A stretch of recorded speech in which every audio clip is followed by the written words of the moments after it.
Atenção, porque vai começar a aula de artes.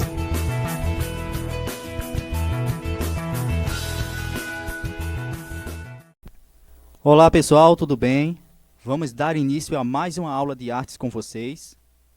Paulo Braine aqui, a aula de número 7, do sexto ano, IEJA 3. Então vamos lá. Mas dando o pontapé inicial aqui, então vamos dar início com a hora da correção da aula de número 6, tá? E a primeira questão está dizendo o seguinte: localize a alternativa verdadeira sobre o conceito de autorretrato. Então, o que seria autorretrato? Se você assinalou a letra C, o autorretrato é uma forma de pintura onde o modelo retratado é o próprio artista, então está correto, tá certo? Então, vamos lá. Segundo, observe atentamente a imagem e marque a alternativa certa. A figura representa o quê? Se você assinalou a letra D, autorretrato, então está corretíssima, tá? Se vocês observarem bem a imagem, que vocês vão conseguir acertar, né? No caso, o objetivo é esse. Vamos lá. Terceiro, observe atentamente a ilustração e marque um X na opção verdadeira. A imagem representa, letra E, o busto de si mesmo. Lembra que eu falei sobre essa questão também de autorretrato relacionado com o rei Luís XIV, né?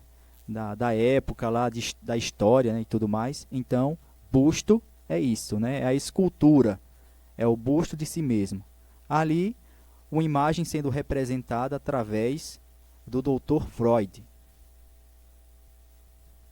4. Encontre a opção correta observando as seguintes alternativas. Em qual período histórico surgiu a preocupação em profissionalizar a arte de uma forma geral, entre eles o autorretrato? Se você optou pela alternativa C, durante a época do Renascimento Cultural, está correta. E a quinta e última, localize a alternativa correta. Artista que realizou diversos autorretratos ao longo dos anos.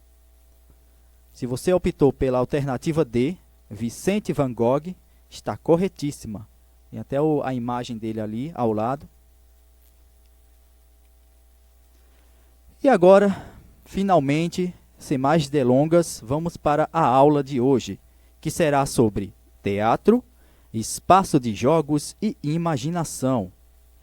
Então, quem gosta muito de teatro, da arte cênica, vai amar muito esta aula. Então, vamos lá. E o objetivo desta aula é conhecer a importância do teatro no despertar da imaginação das crianças e adultos, tá bom? Então, vocês podem observar as imagens, né, que fala por si, tanto bonecos manipuláveis, como também, né, fantoches e enfim, hoje a gente vai falar um pouco sobre os diversos tipos de bonecos no teatro e também sobre o teatro mirim, né, sobre as crianças, sobre o imaginar. Vai ser uma aula bem bacana. E vamos começar com o título Mergulhando em Universos Fictícios, né? Ou seja, em universos imaginários, criados. Quando vocês ouvirem falar dessa palavra fictício, né? História fictícia, pode ser relacionada à história imaginada, à história inventada, tá bom? A importância que o faz de conta, que é o ato da imaginação, e o teatro tem na formação e no desenvolvimento da criança, é tão importante que faz o indivíduo descobrir desde cedo a sua vocação artística, além do lúdico. Então, além de ser uma atividade que faz bem para a coordenação motora, né, que estimula a imaginação da criança, ele também é o despertar de talentos, né, da vocação artística, né? Então, é muito importante a criança, né, desde cedo, mergulhar neste universo, né, da arte cênica. E podemos perceber alguns exemplos, né, de teatro infantil através da mídia televisiva. Por exemplo, na foto 1, na figura 1, podemos observar os personagens do Sítio do Pica-Pau Amarelo. Na foto 2, o Castelo Rá-Tim-Bum, né? E entre outros programas, né, como Chiquitita, né, que vocês podem observar, que fizeram o imaginário das crianças, adolescentes, enfim. Costumo dizer que os anos 80, os anos 90 foram mágicos, né, até os comecinho dos anos 2000, né, foi muito mágico, né, principalmente para mim que gostava muito de acompanhar esses seriados, e foi muito bacana. Então isso estimula, né, a imaginação das crianças e faz com que você comece a desenvolver a tua parte criativa. É muito legal isso. Agora vamos falar sobre o teatro enquanto formação, né, que a gente citou alguns programas televisivos, né? Agora vamos entender a importância da formação da criança e dos atores mirins. Exemplos da influência do teatro na formação de alguns atores mirins. Vocês podem observar um fenômeno, né, de audiência do SBT, que era o Carrossel, que estimulou bastante as crianças, né, tanto de todo o Brasil, né, era febre nacional, e assim, né, revelou também grandes atores mirins que hoje são considerados ícones daí, né, da adolescência, né, do cotidiano agora. Mas antes eles eram atores mirins que começaram a ter a revelação deles, tal, né, a revelação artística. Alguns exemplos também, né, de atores mirins, só que neste caso da TV Globo, da novela Eita Mundo Bom. E é isso aqui, alguns exemplos, né?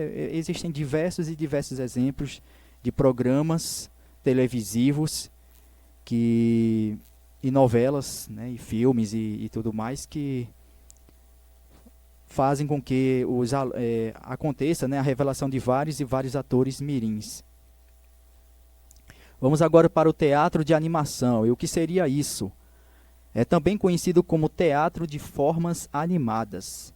É uma modalidade que tem como principal característica a possibilidade de dar vida a objetos inanimados, ou seja, a objetos que não têm vida, né? Os bonecos não têm vida, mas os donos que começam a manuseá-lo, né, que começam a controlá-lo, têm vida. Então, é dar vida ao que antes não tinha vida, né? É até poético falar isso, mas é basicamente isso.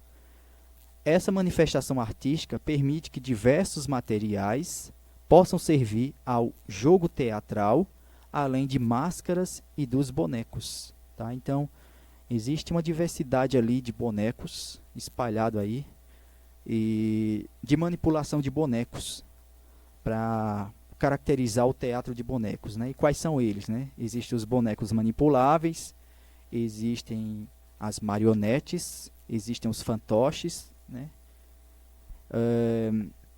Os fantoches, que popularmente chamamos também de mamulengos, né? Os bonecos de Olinda, que são bonecos gigantes manipuláveis.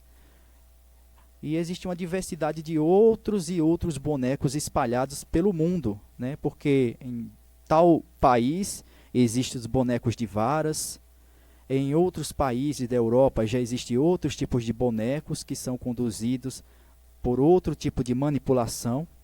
Então é muito interessante entendermos os bonecos, né, e a sua história em cada país, tá bom? Outros exemplos de formas animadas utilizando materiais simples. Construção de bonecos para teatro. O que vocês podem observar nessas fotografias é a reutilização de materiais que normalmente jogamos no lixo, né, que descartamos, que não damos muita importância, né? por incrível que pareça, até um simples palito de churrasco, ele tem uma utilidade ali, né, para você conduzir, né, para você formar bonecos e tudo mais. E, e basicamente a importância desses materiais para muitas vezes crianças que não têm condições de comprar brinquedos e tudo mais, né, ou bonecos, né, ter a informação, ter o acesso aos materiais ou aos bonecos. Eles podem criar esses bonecos utilizando os materiais que normalmente jogamos fora, tá? Então, é a reutilização de bonecos e o despertar também da imaginação. Eles vão utilizar a imaginação deles, a criatividade, é o despertar da criatividade, para que eles possam formar os seus bonecos, os seus teatros e tudo mais, né? É bem bacana isso.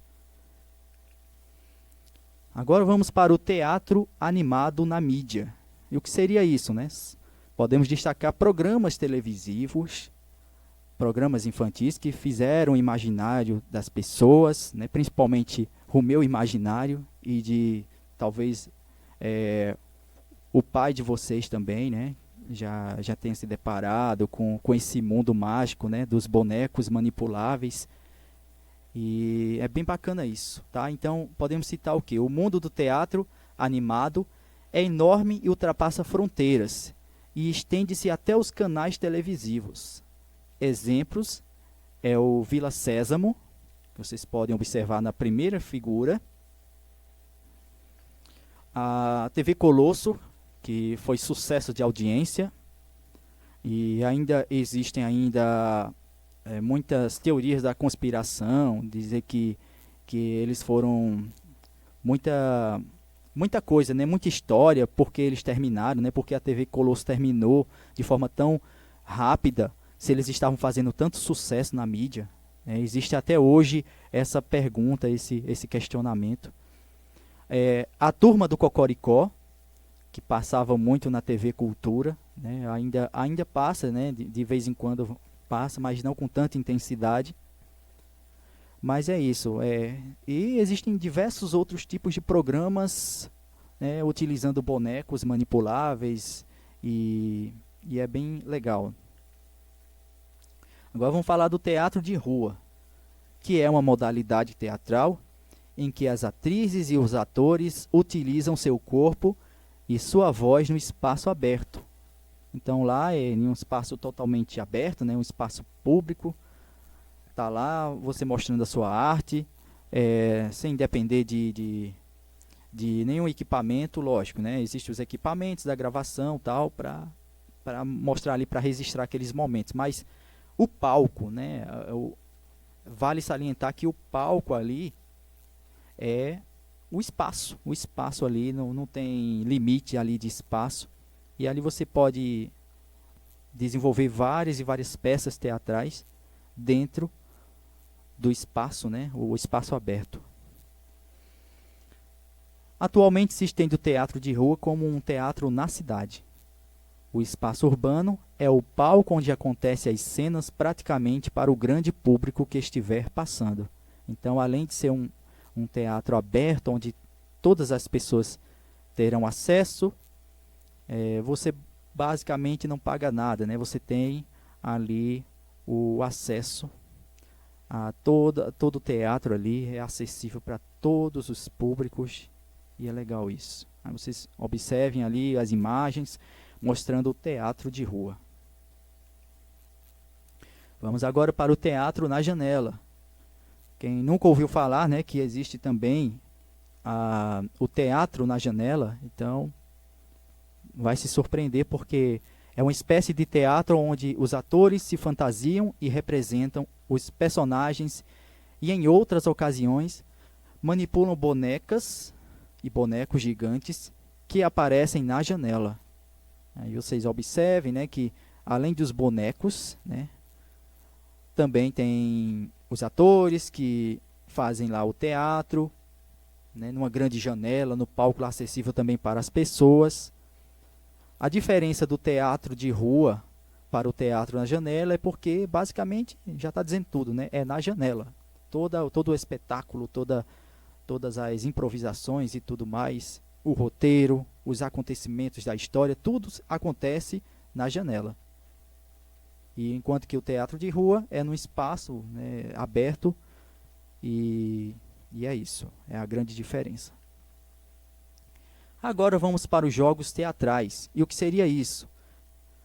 Tem o objetivo da participação das crianças e adultos ao resgate de certas brincadeiras e resolução de problemas. Então, o teatro aí passa a ser um palco de diversão, né, onde a criança basicamente não precisa decorar um roteiro, decorar um texto. Elas podem utilizar a criatividade delas, a arte do improviso, e elas têm essa liberdade de expressar. São jogos improvisados e desenvolvidos a partir de instruções e regras que levam o jogador a desenvolver formas da arte teatral. Tá? Então, existem regras, lógico, mas só que essas regras são para a brincadeira, para os jogos.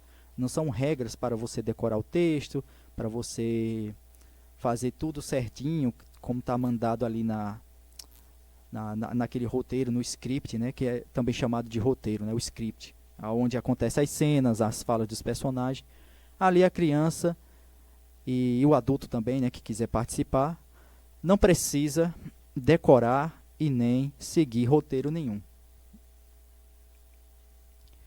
Então, recapitulando a aula de hoje, falamos sobre o teatro, que é o espaço de jogos e imaginação.